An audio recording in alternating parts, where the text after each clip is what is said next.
It's well after midnight now in Paris, almost 1, and she says she's now back to that point of her story where she said it all began, the point at which she said she'd given up. She apologizes to the machine for telling the same story twice. The machine acknowledges this with a polite tilt of its head. It's a machine. It could hear the same story 1,000,000 times, looking for the one tiny detail that will add to its understanding, and not suffer any boredom at all. Hours later, somewhere near the city by the sea, Mrs. Vondel, the principal of the Horizon Academy, arrives at the police station. There are forms and explanations, and then Mrs. Vondel pulls her by the arm to her car, pushes her inside. She hits her head on the door jamb.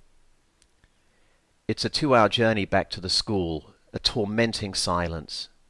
She wants to sleep but can't.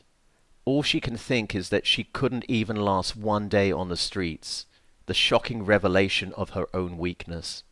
She thought she was stronger than that. Back at Horizon, Mrs. Vondel takes her to her office, studies her quietly. She's exhausted. They both are. "I won't tolerate runaways, Columbia Channing," she finally says. She opens a desk and brings out a cane. She, Columbia, stares at it. It's so very basic, just a whip-like stick.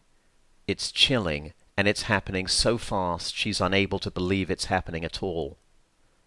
"Hold out your hand," says Mrs. Vondel. She doesn't.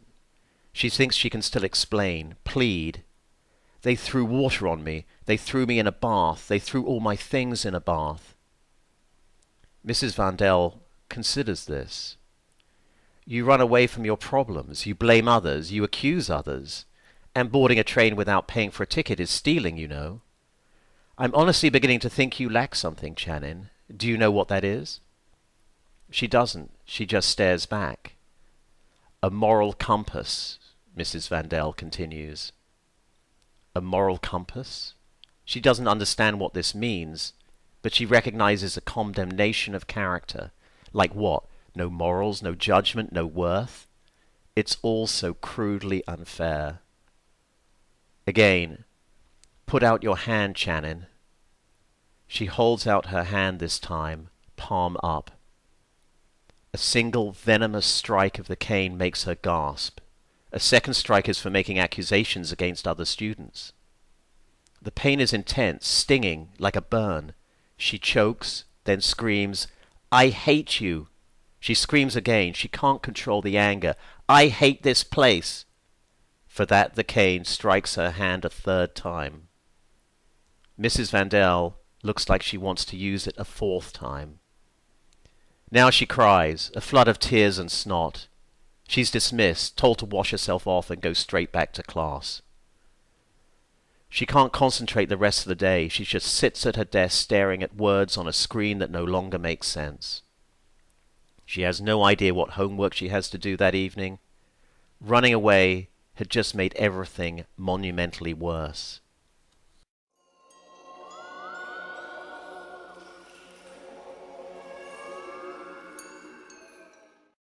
After the last class of the day, she's still at her desk, alone, her hand burning up. She feels better alone, sitting there head down in the classroom. She only looks up again when the door opens to see Weasel, Magnet, Bong, Legs, and Anvil. Legs guards the door. Weasel immediately rounds on her, mocking. Straight sicky want to run away? Want to fly away, does she? Anvil says, "We can make you fly, straight sicky." Anvil laughs. Magnet opens the window. They lunge at her suddenly and take her by the arms. She kicks back, so they grab her legs too, carry her to the window. Her head hits the floor hard, a searing pain, her mind swimming now. She can hear herself shouting over and over as they start to push her out of the window. She twists and she sees the drop from the window down into the dirt and bushes. She writhes and scrabbles at the window frame, breaking a fingernail, but she's being pushed further out on the ledge anyway. The classroom door opens again. Legs had left it unattended in the chaos of carrying her to the window. Benedict Castlrose walks in, looking for some papers or book left behind. Her hopes surge. He can do something. He can stop them. She sees him look at Weasel, look at her, halfway through the window, look back at Weasel. "Shove off," says Anvil. He doesn't move. Weasel shouts at him this time, "Shove the hell off." He backs away and Legs closes the door. That's it. A final push rolls her off the window ledge. She lands hard. She's stunned, gasping, hurting in so many places. Filthy. She sees faces far above her chanting from the window, "D, D, D, D." She lies there not moving, letting the hurt fade, then slowly crawls out of the bushes onto the lawn. Through blinding tears she sees Castlrose approaching her, coming along the side of the building. Then he's standing there, close to her. And he has no idea what to do. He's just standing there staring at her. Then he asks if she's okay. She doesn't need him seeing her like this. She doesn't need anyone seeing her like this. There's dirt in her mouth. She spits it out onto her chin. She slips back down in the mud. She says the exact same thing Weasel had said to him a minute before. "Shove the hell off, Castlrose." But, as she tells the machine, she used another word instead of hell. Then Castlrose is gone. Of course, how could someone like that possibly understand or care? And that's when she gave up hope.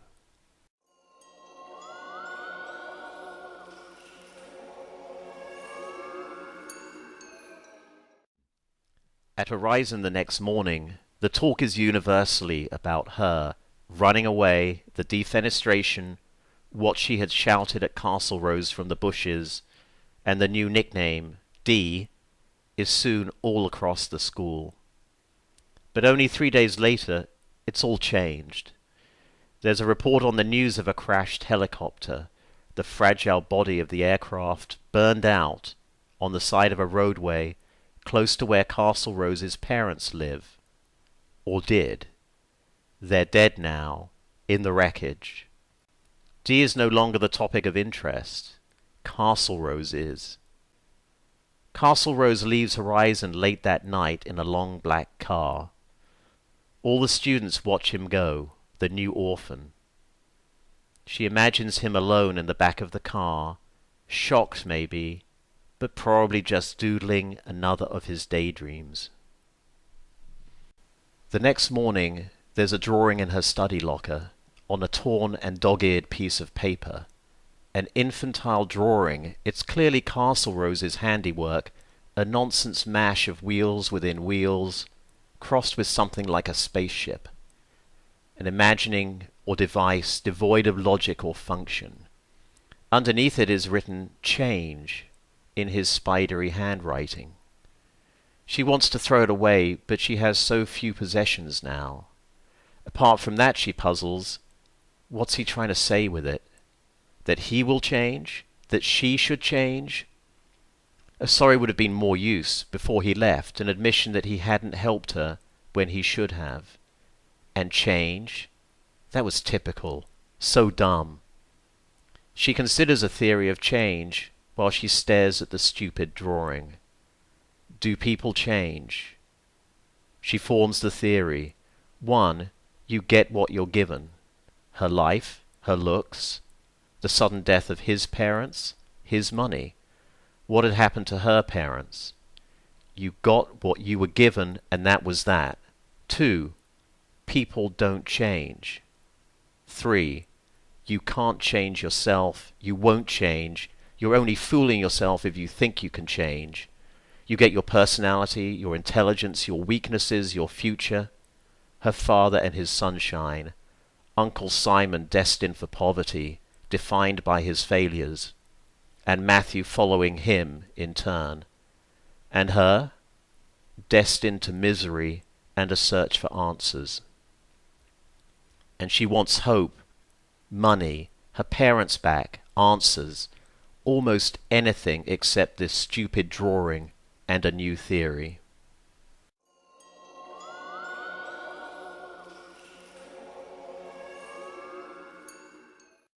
8 months pass. Christmas at Malwood, a bleak business, discovering that her parents have been moved into separate rooms in the hospital. A bad sign. Her mother is doing poorly, a weakened pulse. She has an oxygen mask over her face now. Then, back at Horizon in the new year, and almost the first thing that happens is Dingo getting the cold water treatment from Weasel in the middle of the night, again. For no clear reason, but everyone knew it was coming. In fact, everyone thought it was overdue. She wants to help Dingo dry her things off, make up for what happened in the laundry room before, but she doesn't rise out of her bed. Weasel had left her alone since the defenestration, and she doesn't want that to change. But it's still a night of misery, the sound of distant sobbing. The evenings at Horizon are consumed by homework and the news on television. By May, there is growing excitement and speculation.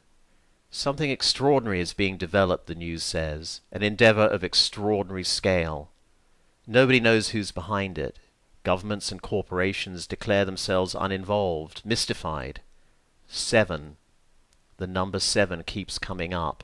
There are rumors of 7 individual projects, though people can only find 4 giant building sites in Arabia, Australia, Switzerland, and outside Paris. And 3 of these building sites are shrouded in plastic screens, and nobody is allowed to fly over the site in Australia. Even satellites are blocked out when they pass over it. There's talk of strange machines being built, huge constructions inside colossal hangars, computers being used like never before. And what the purpose is of all this, nobody knows. People speculate. Travel to Mars, towards the core of the Earth. Entertainment complexes of unimaginable scale. A new city being built, a new country even. She wonders whether this is the birth of her father's Universal Alliance, that he's going to miss it. The television shows people gathering around the building sites, especially in Paris, but there isn't anything to see beyond the huge plastic screens that cover the construction.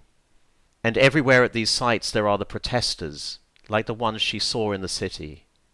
She finds it ridiculous that they would protest against something when they don't even know what it is. She never sees anything on the news about the protest group she saw, the Arch, or whatever they called themselves. Too small to notice, she figures, and in any case, they had probably just dissolved to nothing. She doesn't much care. It's of no consequence to her, projects and protesters, even the Universal Alliance. All she knows is that she hates Horizon, and she hates Malwood. There are no answers at either, not for her and not for her parents. June 10th, her 16th birthday. For no logical reason, just because she's profoundly impelled to do it, she writes with a thick ink pen, I-M-I-N, on the knuckles of her right hand, and H-E-L-L on the left. When Mrs. Vandell sees it, she pushes her into a bathroom and stands there while she scrubs it off. She says if she does that again, she'll get the cane, a strike for each letter. Then later in the day, just after 4 o'clock, Mrs. Vandell is back in her classroom, calls her out of class and into her office. She gently breaks the news. Her mother had died overnight.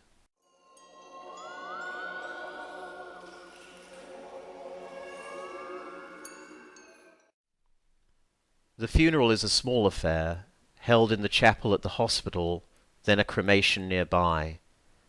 For her, it's a day of travel back to Malwood, 1 night there, then the funeral and cremation, another night in Malwood, a visit to the hospital to see her father, knowing that time is against her, that time is against him, then back to Horizon on the train. It's all lacking in emotion somehow, she tells the machine. It's empty. She had lost her mother so long ago, so many months in that coma.